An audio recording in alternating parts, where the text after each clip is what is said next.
पुश्तैनी गांव रहना है, रिहाइश नूह में है। मैं जिला और सत्र न्यायालय नूह में प्रैक्टिस करता हूँ। मेरे ग्रैंडफादर मरहूम चौधरी मोहम्मद यासीन खां को बाबा कौम के नाम से जाना जाता है। वो यहाँ के पहले MLC थे, लोग ग्रेजुएट थे। वो यासीन मेवडी कॉलेज के बानी थे।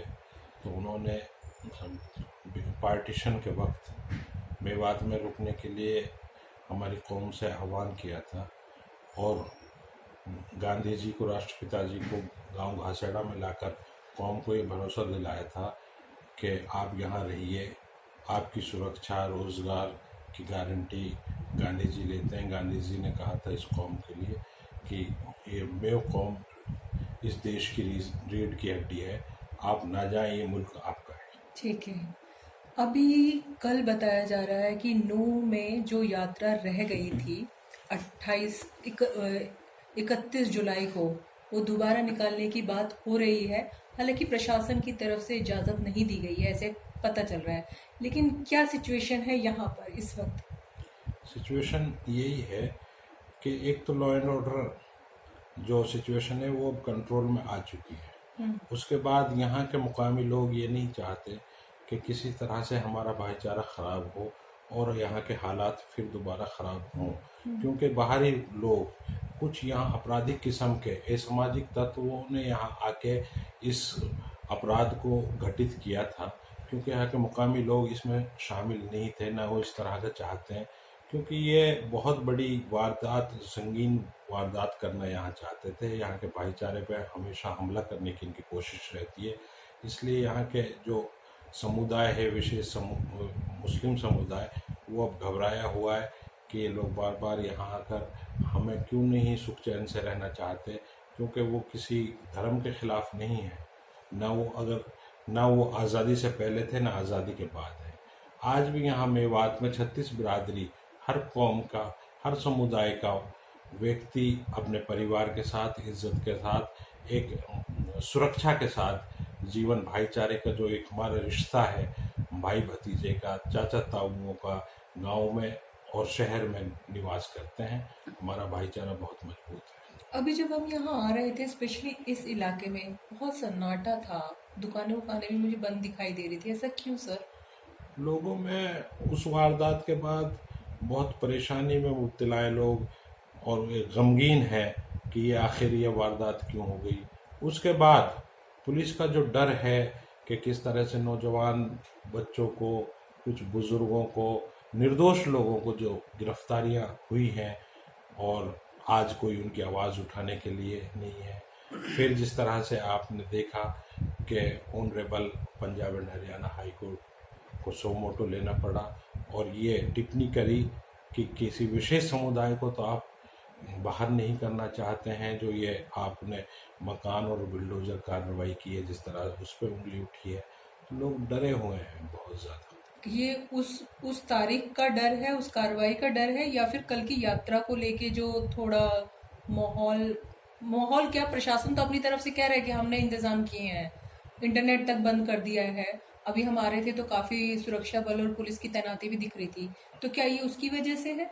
चूँकि जो 31 तारीख को बहुत बड़ी ये घटना घटी थी, उस पर सब लोगों को अफसोस है, लेकिन जो यहाँ के मुकामी लोग थे उनको इस बात का बिल्कुल पता नहीं था कि इस तरह की यहाँ वारदात होगी और हम उसमें इस तरह से परेशान हो जाएंगे, दोषी बन जाएंगे। क्योंकि जिस तरह से पुलिस ने ट्रेस किया और अक्यूज्ड बनाए गए हैं कि किसी की लोकेशन देखकर किसी दुकानदार, वो जो सुबह अपनी दुकान खोली थी, उसने अपनी ही जान को बचाने के लिए, अपने मकान को बचाने के लिए बंद कर लिया, अंदर बंद हो गए। दूसरे जो बाहरी लोग, कोई फंस गया था, कोई राहगीर, मुसाफिर या दूसरे समुदाय लोगों को, उनको भी वहाँ उन्होंने महफूज किया, उनकी सुरक्षा की, अपने यहाँ पनाह दी, उनको खाना खिलाया, फिर अच्छी जगह पहुँचाया। लेकिन उसके बाद भी उनका मकान तोड़े गए, उनको मुलजिम बनाया गया है, क्योंकि उनको क्या पता था कि यहाँ कोई वारदात होगी। उसी डर से लोग यहाँ आज पलायन कर रहे हैं, अपने बच्चों को दूसरी जगह भेजने की सोच रहे हैं रिश्तेदारियों में, कि कहीं हम सेफ हो जाए, कल को कोई बात अल्लाह ना करे हो जाए, फिर हमारे बच्चों को कहेंगे कि इसमें शामिल थे तुम्हारे बच्चे। हमने कुछ सुना कि कुछ कॉलोनीज जो है वहाँ पे सारे के सारे मर्द जो हैं वो चले गए हैं, सिर्फ बुजुर्ग औरतें बची हैं, वो भी अपने पशुओं को देखने के लिए। क्या ये ऐसा सुनने में आ रहा है आपके पास भी? हाँ, बिल्कुल सुनने में आ रहा है और बिल्कुल लोग गए हैं डर की वजह से, क्योंकि जो रास्ता है और जो उस टेम्पल्स के की जो यात्रा का एक इन्होंने रास्ता बनाया है, एक रोड मैप है इनका, उसके नज़दीक के लोग उस कॉलोनियों में जिस तरह से पुलिस उसके बाद वारदात के बाद घुसी है, उनकी तलाशियां ली गई हैं, उनके बच्चों को मारा पीटा गया है, इलीगल डिटेंशन में रखा गया है और उसके बाद कुछ लोगों को फंसाया भी गया है झूठे मुकदमात में और बाद में भी नाम कुछ मुखबरों ने इसमें नाम दिलाए हैं। तो वो उनको डर है कि कहीं कोई वारदात हो गई तो फिर हम कहाँ जाएंगे। अपने बच्चों अपने आप को सुरक्षित करना चाहते हैं लोग। कुछ बुजुर्ग ऐसे भी मिले थे जो बाकायदा हमें ये बता रहे थे कि हमने घर के लड़कों को हिदायत दी है कि कल घर से बाहर नहीं निकलना है। तो ये कहाँ तक सही है कि ये एक टेरर सा दिखाई दिया मुझे, ये एक डर दिखाई दिया, ये तो अच्छी बात नहीं है।